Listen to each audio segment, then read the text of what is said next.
Aix-les-Bains et autour du lac du Bourget, Radio Grand Lac, la radio de l'identité locale. Tendance déco. Des idées et des conseils pour votre intérieur avec Jessica.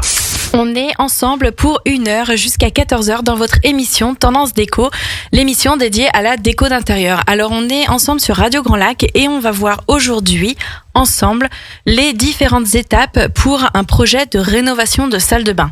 Alors rénovation ou une salle de bain neuve dans une maison qui serait en construction ou dans un appartement que vous pouvez que vous avez acheté et sur lequel la salle de bain peut être faite à vos goûts finalement, ce qui est moins probable. Simplement, on va partir en tout cas dans le contexte d'une rénovation de salle de bain. Alors, la salle de bain qu'on a envie de refaire, déjà, il faut se poser les questions, à savoir pourquoi on veut rénover cette salle de bain. Qu'est-ce qui a suscité l'envie de ce projet? Est-ce que c'est juste parce qu'elle est démodée? Elle a 10 ans, elle a 20 ans, elle est plus au goût du jour et c'est purement esthétique pour redonner un coup de peps, un coup de moderne dans cette salle de bain, mais tout en gardant à l'idée que l'implantation vous convient, vous plaît et surtout est fonctionnelle. Si c'est le cas, alors on va plutôt s'orienter vers une rénovation esthétique, ou bien est-ce qu'on a envie de refaire sa salle de bain parce que à l'usage on s'aperçoit qu'elle est pas très pratique, qu'elle est plus adaptée à vos besoins, la famille a évolué, les besoins ont donc changé et du coup la salle de bain n'est plus adaptée à la vie d'aujourd'hui. À ce moment-là, on va travailler avec d'autres points de réflexion et on va axer le projet différemment. Ou bien est-ce que cette salle de bain finalement a une baignoire dont on n'a plus envie et qu'on voudrait transformer en douche? Ça pareil, ça peut rentrer dans le cadre de on a plus du coup la nécessité de la baignoire et encore une fois elle est plus adaptée à nos besoins. Alors différentes réflexions puisque on va se demander si on doit rénover la salle de bain en totalité ou partiellement. Ça c'est une question à laquelle je répondrai après. Et puis les questions également à se poser, c'est finalement si c'est purement esthétique, on garde l'implantation, mais si c'est plus adapté, à l'usage, comment j'utilise ma salle de bain? Qu'est-ce qui aujourd'hui me convient? Qu'est-ce qui ne me convient plus?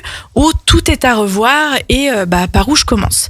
Alors globalement, on va avoir plusieurs pistes de réflexion. Encore une fois, comme tout projet de décoration d'intérieur, on va démarrer sa réflexion en se demandant alors, qu'est-ce qui me plaît? Qu'est-ce que j'aime? Quelle couleur? Comment j'ai envie de me sentir dans ma salle de bain? Est-ce que je veux me sentir apaisée? Que je veux qu'il y ait une ambiance, on va dire, naturelle, zen? Pourquoi pas aux notes tropicales? Ou au contraire, j'ai besoin d'une salle de bain un peu punchy dans laquelle je vais me sentir tout de suite en forme le matin, avec des couleurs vives. Tout ça, c'est une réflexion finalement qui est propre au goût personnel de chacun et qui va nous emmener sur une première piste de planche tendance. La fameuse planche tendance sur laquelle on travaille avant de démarrer un projet. Alors, on va noter quelques idées déco, vraiment purement esthétiques, et puis parallèlement à ça, on va travailler sur l'implantation de la salle de bain. Alors là, ça va être vraiment dans le cas où ce n'est pas un projet purement esthétique, mais un projet parce que la salle de bain n'est plus adaptée. Donc, quitte à refaire, est-ce qu'on garde la même implantation ou est-ce qu'on modifie tout? Il va y avoir quelques règles à respecter et les bonnes questions à se poser. Alors, évidemment, on va parler de chaque cas de figure à la fois, puisque sinon, vous allez un peu vous perdre. Et le but, c'est pas de vous perdre. Alors, dans le cas où on est vraiment, où la facilité opère, c'est-à-dire on est dans une salle de bain qui est démodée, qui a 10-20 ans, qui est plus au goût du jour, tout simplement, on va travailler le côté déco. On va pas perdre de temps, entre guillemets, sur une nouvelle implantation ou des recherches de nouvelles dimensions de douche, etc. Partons du principe qu'on change que les éléments. On garde la plantation de la douche, l'endroit. Quand je dis implantation, c'est l'endroit, l'emplacement de la douche ou de la baignoire ou des deux. Le meuble est de la bonne dimension, donc on garde un meuble simple vasque ou double vasque. Ce que vous avez, simplement, on va faire une recherche de produits. Et dans la recherche de produits, eh bien évidemment, pour vous aider à faire cette recherche de produits, vont rentrer en ligne de compte la couleur, les envies, les matériaux qui vous plaisent, les couleurs sur les meubles, sur le carrelage, sur les faïences, et puis votre budget. Parce que dans une salle de bain, on trouve de tout. Il y a, pour tous les prix, tous les budgets, on pourra faire une parenthèse budget à la fin de ce premier thème projet salle de bain pour vous donner une idée de quel budget minimum, je dis bien un budget minimum, il faut avoir pour rénover une salle de bain, sachant qu'après, ce qui va influer le prix, c'est vos choix de matériel. Alors, on va choisir un carrelage, on va choisir une faïence. Certaines personnes mettent la même chose au sol et au mur, et pourquoi pas. Et puis, ensuite, on va choisir un receveur de douche, des parois, est-ce qu'on veut des profilés de telle ou telle autre couleur? On rentre dans le détail juste après. Et puis on va choisir un meuble, un miroir ou bien une armoire de toilette, un sèche-serviette s'il est nécessaire de le changer. Encore une fois, il y a parfois pas l'utilité de tout changer. Alors attention, je m'explique, ça ne veut pas dire qu'il faut se dire oui, le meuble il a l'air en bon état, on le garde, ça fera une économie. Il faut bien garder en tête que votre salle de bain qui a 10 ans ou 20 ans, tout a évolué en 10 ans et 20 ans en même temps. Ça veut dire qu'aujourd'hui, un meuble qui paraîtrait être pas trop mal, demain dans une salle de bain complètement neuve, il va paraître finalement pas trop mal. Donc parfois, il vaut mieux faire une réflexion en disant on change absolument tout parce que sinon je vais regretter quand le meuble sera réinstallé ou les parois de douche, je vais regretter, on va me réinstaller quelque chose qui a 10 ans et ça va faire vraiment tâche finalement, c'est ça, ça va faire tâche dans une salle de bain toute neuve. Donc attention, il vaut mieux en tout cas bien mûrir son projet et bien mûrir son budget surtout en se disant que pour faire une économie de X centaines d'euros sur le meuble, ça vaut pas le coup de se retrouver avec le meuble que finalement on avait envie de changer. Donc pour reprendre dans l'ordre, on va choisir finalement le carrelage du sol, la faïence, si faïence. Alors la question qui revient souvent c'est est-ce qu'il faut faïencer tous les murs ou pas.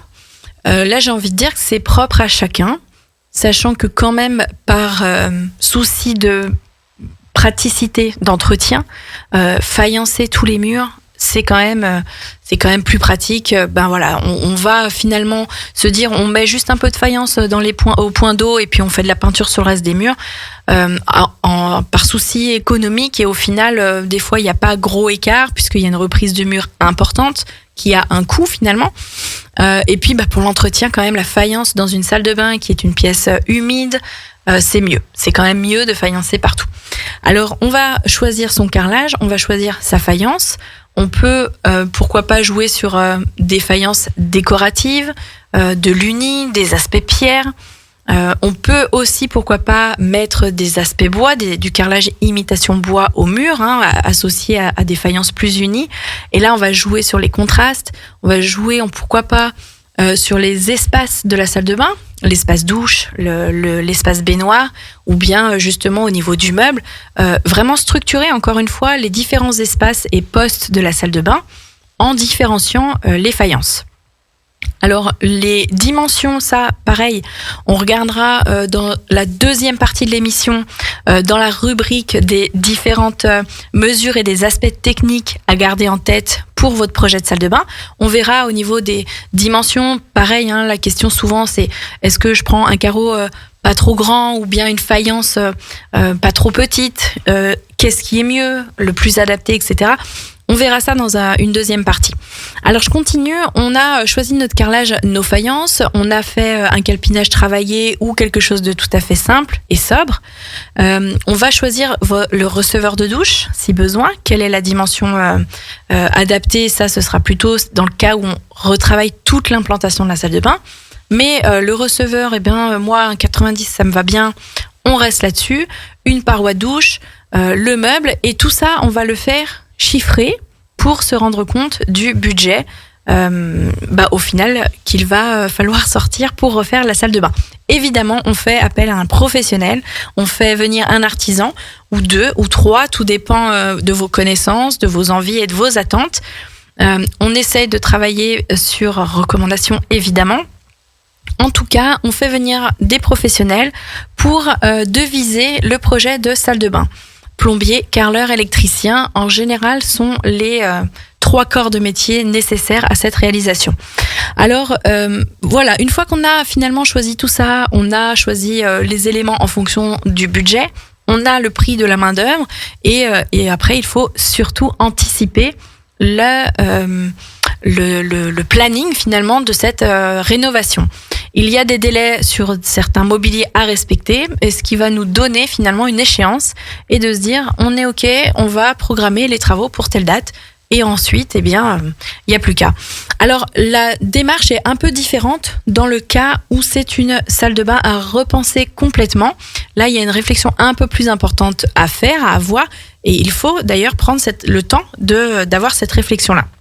On va se faire une petite coupure musicale avec Bruno Mars qui est comme nous et qui a la pêche. Restez avec nous sur Radio Grand Lac 92.1, c'est Jessica pour votre émission Tendance Déco et vous saurez tout pour refaire votre salle de bain si vous restez connectés. À tout de suite.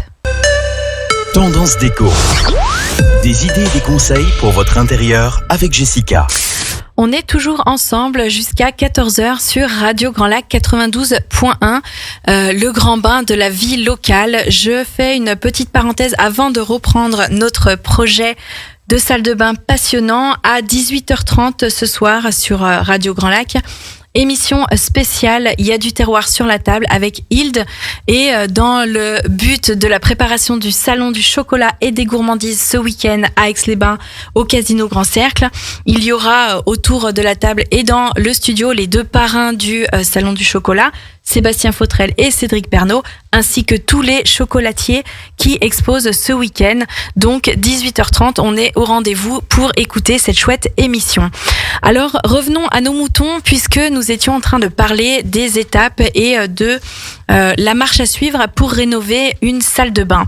On a parlé jusqu'à présent d'une rénovation partielle ou en tout cas d'une rénovation dite légère sur on va dire un projet qui porte uniquement sur un aspect décoratif.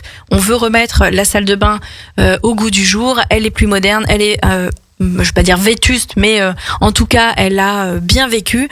On lui redonne un coup de jeune et on la modifie. D'autres projets vont être entrepris si on fait une rénovation un peu plus lourde sur votre salle de bain avec un changement d'implantation des éléments. On veut modifier, on veut enlever une baignoire, on veut mettre une douche, mais sans forcément avoir envie que la douche soit au même endroit que la baignoire, ou pour X raisons, elle ne peut pas être ici, ou agrandir le meuble de salle de bain, ou à l'inverse, les besoins ne sont plus adaptés et notre grand meuble n'a plus lieu d'être aujourd'hui, donc on gagne un peu de place pour mettre autre chose. Tous ces changements, on va dire, structurels demandent une réflexion. Alors, la réflexion, elle va être surtout sur plusieurs points à vraiment prendre en compte.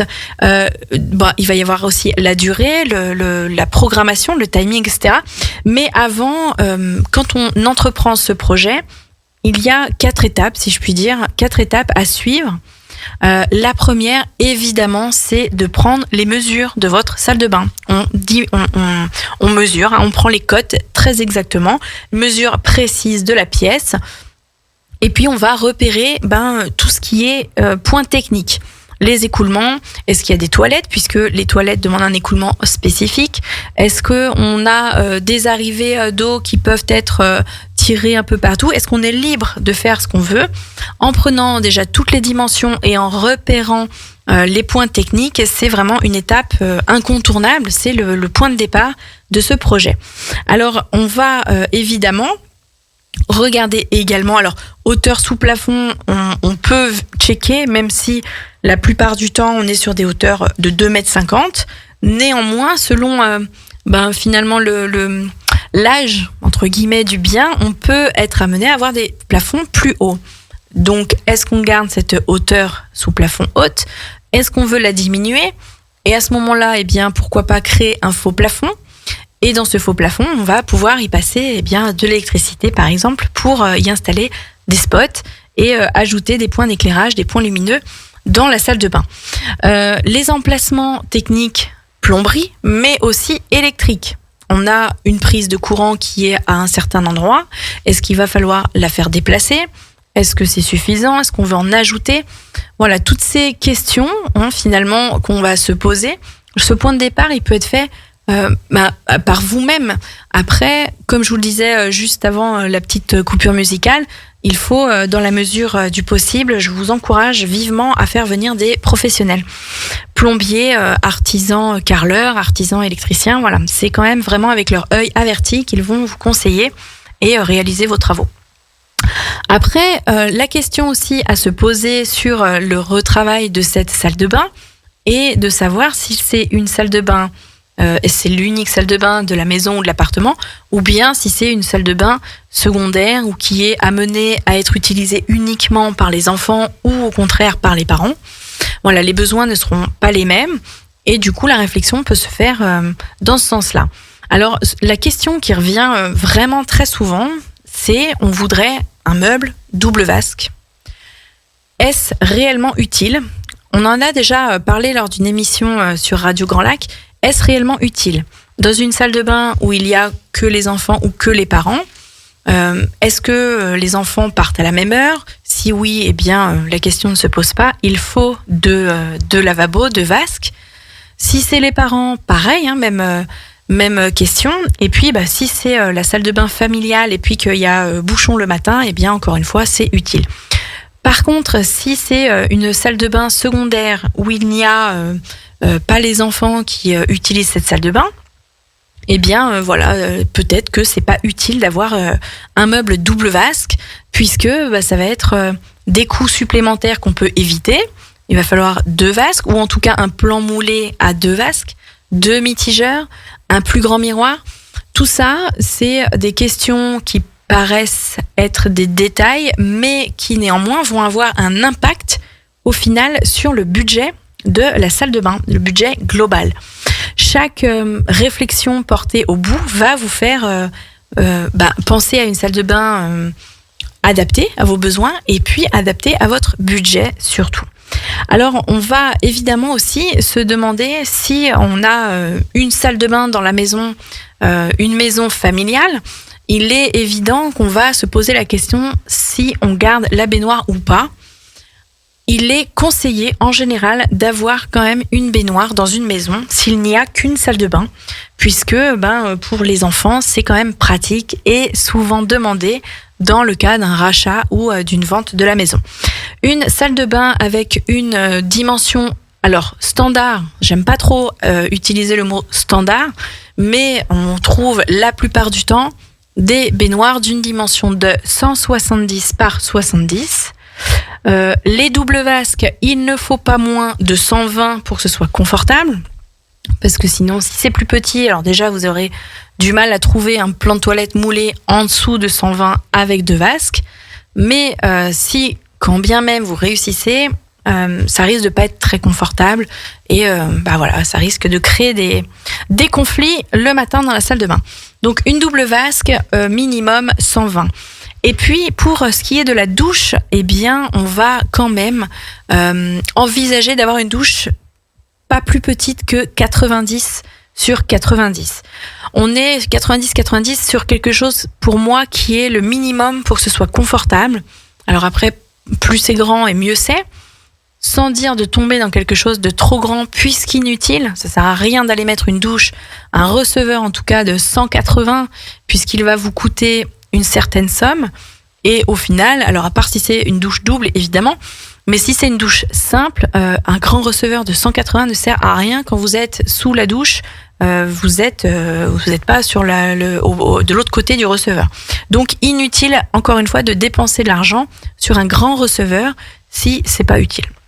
Il vaut mieux travailler différemment sur la robinetterie. Pourquoi pas se dire on met une robinetterie encastrée. On va y venir aussi juste après. Et puis après, alors douche, justement, on parle de la douche. Est-ce qu'on veut une douche ouverte ou fermée ? La différence, tout simplement, fermée, on va adapter un système de douche, de paroi de douche, qui va fermer complètement la douche, de la porte coulissante, de la porte à la française, de la porte battante. Ou bien on va simplement mettre une paroi fixe, ce qu'on appelle aussi les walk-in, et rentrer par un des côtés de la douche qui reste ouverte. Ça dépend des goûts, ça dépend de la configuration de la pièce, ce qui est possible ou pas possible. Et puis il y a certains critères qui rentrent en jeu. Une paroi, un espace de douche fermé, l'hiver vous aurez tendance à avoir un peu moins froid qu'un espace de douche ouvert. Alors toutes ces questions, encore une fois, vont vous permettre de lister les éléments nécessaires pour votre salle de bain et de faire chiffrer, de budgéter votre projet. Et puis les besoins spécifiques, il y a des choses qu'il faut prendre en compte, c'est est-ce qu'on a son lave-linge dans la salle de bain ou pas, parce que forcément un lave-linge ça a une dimension on va dire incompressible, d'une largeur, en tout cas un lave-linge avec hublot de 60 de large, qui peut vite prendre de la place. Et dans une salle de bain qui fait environ 4-5 mètres carrés, puisque c'est la moyenne des salles de bain actuellement dans les appartements ou maisons, ça peut vite prendre de la place et faire diminuer l'espace utile de la salle de bain, donc moins pratique. Receveur de douche, on a vu, pareil, est-ce qu'on a besoin d'installer des toilettes dans la salle de bain ou pas ? La question se pose souvent dans des salles de bain qui sont à l'étage d'une maison ou d'un appartement. Oui, c'est bien, puisque en haut c'est l'espace des enfants et il faut qu'ils aient leurs toilettes dans la salle de bain pour éviter qu'ils descendent s'ils ont besoin la nuit ou autre. Donc tout ça, c'est des paramètres à prendre en compte pour travailler l'implantation de la salle de bain. Tout à l'heure, je vous parlais justement des toilettes dans une salle de bain. Il y a des infos techniques à connaître quand on veut installer des toilettes et on ne peut pas forcément faire n'importe quoi. L'avis d'un plombier, encore une fois, est hyper important. Alors, juste évidemment sur les salles de bain familiales, on parlait tout à l'heure de l'importance d'installer une baignoire. Les baignoires standards 170 par 70. On peut aussi, si jamais il s'avère être compliqué d'installer une baignoire rectangulaire, miser sur une baignoire d'angle. Alors la baignoire d'angle, l'avantage c'est qu'elle va être, on va dire, répertoriée comme une baignoire gain de place, avec des courbes arrondies qui vont moins empiéter sur le volume central de la salle de bain, ou bien avec des pans coupés, et là encore une fois on gagne énormément de place. On a la baignoire et on peut peut-être même se permettre de mettre les deux si la salle de bain est bien agencée, bien pensée et puis suffisamment grande aussi, parce qu'à un moment on n'est pas des magiciens. Je vous propose juste de se faire une petite coupure avec Julien Doré, Paris-Séchelles. Alors on est plutôt en direction de l'automne, mais c'est pas grave, on se fait une petite pause, on se retrouve juste après pour la suite de l'émission Tendance Déco. À tout de suite. Radio Grand Lac, à Aix-les-Bains et autour du lac du Bourget, votre radio. Cette émission vous est présentée par Bricomarché Grésy-sur-Aix. Tendance Déco. Des idées et des conseils pour votre intérieur avec Jessica. On est toujours ensemble et on parle salle de bain aujourd'hui dans Tendance Déco, l'émission dédiée à la déco d'intérieur. C'est Jessica sur le 92.1. On parlait des salles de bain à rénover complètement, des différentes mesures à bien prendre en compte avant d'entreprendre ce projet, de bien pister les points de réflexion sur lesquels les modifications sont à faire. Changement de dimension de douche, changement de baignoire, on modifie une baignoire pour une douche, changement de dimension de meubles. Il y a aussi des choses à bien prendre en compte. C'est, comme je vous le disais, la salle de bain est une pièce humide. Il faut donc qu'elle soit ventilée correctement pour que l'humidité ne vienne pas abîmer vraiment les installations. Alors installation au niveau de la douche, puisque il va y avoir du carrelage probablement. Les joints peuvent vite s'abîmer si on n'a pas fait ce qu'il faut et utilisé les bons produits pour rénover sa salle de bain. Alors l'humidité peut être un problème, la chaleur aussi. Attention, comme je vous le disais, on parlait de douche ouverte ou fermée. Il faut bien penser à avoir un sèche-serviette ou un radiateur. Alors, la plupart du temps, c'est sèche-serviette, radiateur, sèche-serviette, électrique ou bien alimenté par votre chauffage central. et c'est important de prévoir la bonne puissance, puisque si dans la salle de bain vous avez froid l'hiver, surtout si votre salle de bain est grande, quand je dis grande, c'est des 9-10 mètres carrés, on voit certaines salles de bain qui sont assez grandes, il faut vraiment que le sèche-serviette soit adapté à la dimension de la pièce. Et puis, il y a aussi certains points techniques à respecter, et c'est pour ça, encore une fois, que je vous encourage à faire venir des professionnels pour votre projet. C'est qu'il y a certaines règles, certaines règles à respecter. On peut pas faire n'importe quoi dans une salle de bain. Il y existe des volumes, ce qu'on appelle des volumes de sécurité. Et dans la salle de bain, il y en a 4. Alors, les volumes sont à respecter selon des codes bien précis. En tout cas, par rapport à l'électricité. On verra juste après lesquels sont à respecter et surtout lesquels sont à prévoir pour travailler l'implantation de votre salle de bain. On ne fait pas n'importe quoi. Pour les revêtements, on parlait tout à l'heure de carrelage de faïence, puisqu'on va miser un petit peu sur l'aspect décoratif. La bonne nouvelle, c'est qu'aujourd'hui, on trouve des papiers peints qu'on peut mettre dans les salles de bain, qui vont résister à l'eau, qui vont résister à l'humidité. Et oui, vous avez bien entendu, qui vont résister à l'eau. Ça veut dire qu'on peut également les prévoir dans des espaces douches ou au-dessus des baignoires. Alors, la différence, c'est quoi ? Eh bien, sur des papiers peints, on va avoir plus facilement des motifs, par exemple des motifs tropicaux, des motifs avec des dessins assez sympas, des panoramiques aussi sur, par exemple, des vues, des panoramas de décors, de lacs, d'océans, etc., de montagnes. Pourquoi pas avoir vraiment cette envie, ce besoin de changer et de se dire on va mettre du papier peint. Alors je peux comprendre que pour les plus récalcitrants, mettre un papier peint dans la douche, ça peut être un frein, même si le papier peint est de qualité. Eh bien, on va pourquoi pas l'utiliser derrière le meuble. On a derrière les meubles éventuellement des projections d'eau, mais c'est en tout cas pas la même projection d'eau que dans une douche. Donc si vous êtes encore un petit peu récalcitrant sur le fait de mettre du papier peint dans la douche, eh bien bonne nouvelle, on peut le mettre derrière les meubles et on va garder finalement de la faïence pour la salle de bain, la douche et la baignoire. Alors, papier peint, attention, si vous mixez des panoramas avec de la faïence, on va rester évidemment très sobre sur la faïence, puisque sinon on va avoir beaucoup trop d'infos. Et dans des salles de bain d'environ 5 mètres carrés, trop chargé au niveau des murs, ça peut vite être un peu raté. Pour dire ce qui est, ça peut vite être un peu raté. Alors, sur les aspects techniques, sur toilettes, etc., mais pour éviter justement, en tout cas, des incidents dans la salle de bain, certaines règles sont à prévoir et qui sont essentielles pour démarrer votre projet de réimplantation. Alors, vous avez pris les mesures, vous avez choisi votre déco, vous avez choisi vos éléments, vous avez choisi si vous allez mettre de la faïence, du papier peint ou autre chose. On va faire vérifier l'installation électrique. D'accord ? On remet tout à nu. Imaginons, dans une salle de bain où on remet tout à nu, il va falloir vérifier l'installation électrique. Et celle-ci doit être parfaitement étanche. Les prises qui doivent être placées à au moins 60 cm des points d'eau.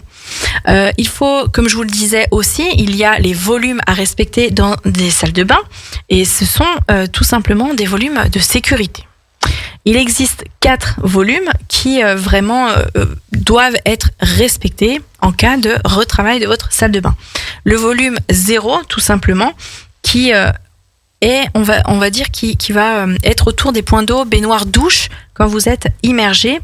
Évidemment, dans tout ce volume 0, qui est... alors, si vous cherchez sur Google, tout simplement, vous allez trouver une salle de bain découpée en plusieurs volumes.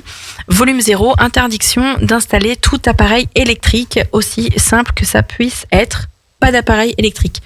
Dans le volume 1, seul appareil éclairage et interrupteur spécifique, c'est-à-dire étanche, avec vraiment une classe de protection adaptée. Volume 1, c'est uniquement ces équipements électriques. Dans le volume 2, on va avoir déjà d'autres possibilités, etc. Regardez vraiment si, en cas de doute, parce que, alors, ça ne veut pas dire que ce qui est installé aujourd'hui peut aller avec les nouvelles normes, ou à l'inverse n'est plus bon, peut-être qu'on peut garder la même chose, mais quand même, un électricien ne voudra pas passer outre ces règles qui sont très très importantes. Et vous aussi, vous pouvez vérifier en cherchant sur Google tout simplement volume à respecter salle de bain. Vous allez avoir toutes les infos et c'est très important, pour pas dire essentiel, de respecter tout cela. On a parlé de chauffage, on a parlé de déco, on a parlé d'éclairage. On va sur la dernière partie de l'émission passer au deuxième thème, c'est-à-dire comment associer les matières entre elles, et ça vaut surtout dans la salle de bain. Qu'est-ce qu'on peut ajouter comme texture au sol, au mur, le meuble? Il y a beaucoup d'infos dans une salle de bain. Comment ne pas faire de faute de goût? C'est sur la toute dernière partie de l'émission Tendance Déco. On se refait une petite coupure, c'est la dernière avec Katy Perry. À tout de suite. Radio Grand Lac sur 92.1. Tendance Déco. Des idées et des conseils pour votre intérieur avec Jessica. Allez, c'est la dernière partie de Tendance Déco, l'émission dédiée à la déco d'intérieur. On est ensemble encore 10 minutes pour parler des associations de matières. Alors particulièrement dans la salle de bain, puisque c'était le thème d'aujourd'hui. Associer des matières entre elles, comment on peut faire pour avoir une salle de bain harmonieuse. Alors déjà, évidemment, tout dépend du style et, comme je vous le disais en tout début d'émission, du ressenti que vous cherchez dans votre salle de bain. Est-ce qu'on veut moderniser? Est-ce qu'on veut vraiment donner quelque chose de très brut, de très moderne dans cette salle de bain? Ou bien est-ce qu'on a envie d'avoir quelque chose de plus chaleureux, de plus cocooning, dans lequel on se sent vraiment apaisé, bien? On a envie, pourquoi pas aussi, d'une ambiance un peu tropicale où vont vraiment prédominer les matières naturelles, ou en tout cas les effets matières naturelles. Tout ça va vraiment vous orienter vers des couleurs, tout simplement des couleurs différentes. Dans le cas où on a envie d'une salle de bain ultra moderne, on peut pourquoi pas travailler avec du carrelage imitation béton ciré, des gris. Attention au gris pas trop clair, puisque le gris est un ton assez froid. C'est une nuance neutre et froide, donc attention. Pas trop clair pour que ce soit quand même un peu structuré. On peut mixer ça avec du très foncé au niveau du sol, pourquoi pas, voire même un carrelage noir au sol, un béton ciré au mur, et pour ajouter un peu de chaleur, si vous voulez, bien entendu, si vous voulez pas et que ça vous convient comme ça, eh bien, on reste sur cet effet béton ciré, béton brut, etc. Et puis du métal noir.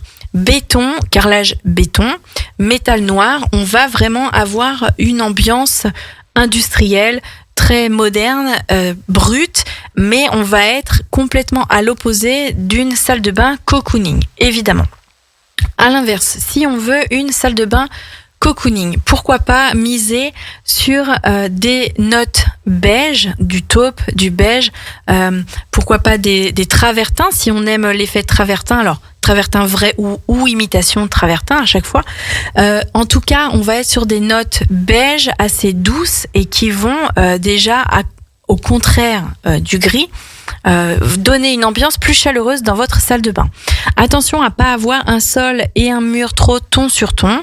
On va structurer un petit peu plus le sol. Il vaut mieux avoir un sol plus foncé et des murs plus clairs pour garder et gagner en luminosité dans votre salle de bain. La lumière est donc très importante. Et puis, on va aussi, pourquoi pas, jouer sur les matières et les structures du meuble. Si on mise sur un meuble de salle de bain, eh bien, on va pouvoir prendre un meuble en bois ou une imitation bois, d'accord, avec des façades aspect bois. Il en existe énormément aujourd'hui qui vont avoir juste le plaquage bois, ou bien une imitation noyer, chêne, des imitations acajou. On a vraiment énormément de choix aujourd'hui sur les mobiliers de salle de bain pour arriver à faire quelque chose de sympa.